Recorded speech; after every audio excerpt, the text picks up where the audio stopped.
स्वागत है दोस्तों आप सभी का आपके अपने चैनल पॉजिटिव थिंकिंग में।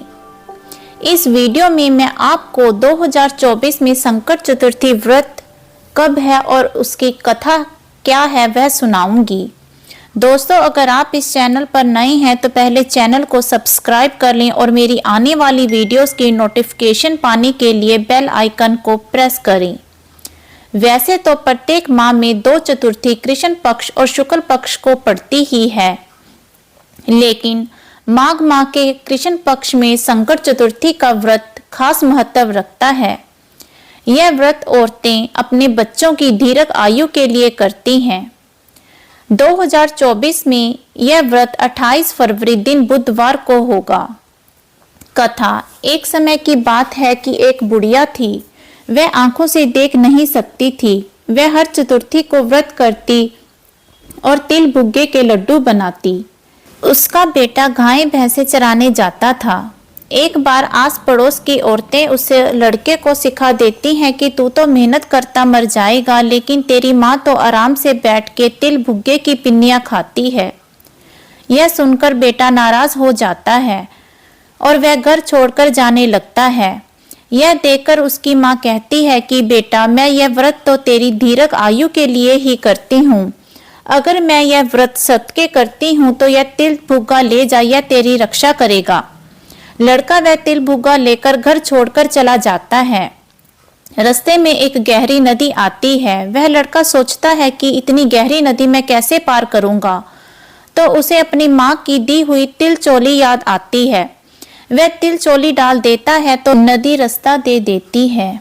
वह आगे एक गांव में जाता है। वहां एक औरत गुलगुले बना रही होती है। वह गुलगुले बनाती हंसती भी है और रोती भी है। लड़का जब पूछता है तो वह बताती है कि मैं अपने बेटे के लिए गुलगुले बना रही हूँ, इसलिए हंस रही हूँ, लेकिन वह यह गुलगुले आखिरी बार खाएगा इसलिए मैं रो रही हूँ। जब लड़का इसका कारण पूछता है तो वह बताती है कि राजा के आवी को आग देनी है और वह आवी किसी न किसी की बलि से शुरू होती है। इस बार मेरे बेटे की बलि का समय है। यह सुनकर वह लड़का कहता है कि माता तेरे बेटे की जगह बलि मैं दे दूंगा।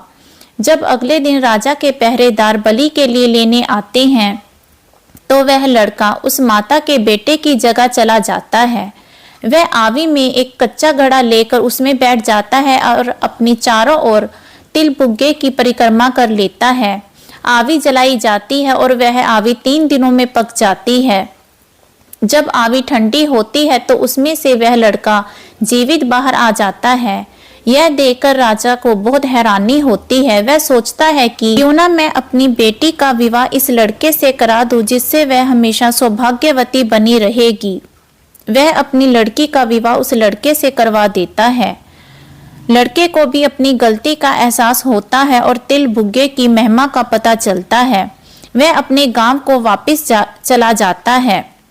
वहां औरतें उस बुढ़िया को कहती हैं कि बुढ़िया तेरा बेटा बहू आ रहे हैं। तो बुढ़िया कहती है कि पहले तो तुमने सिखा बुझा कर मेरे बेटे को मुझसे दूर कर दिया, अब मुझसे मजाक करती हो। वह कहती है कि अगर मैं सत्य व्रत करती हूँ तो मुझे आंखों से दिखने लग जाए और दूध की 7 धाराएं मेरे बेटे के मुंह में चली जाएं।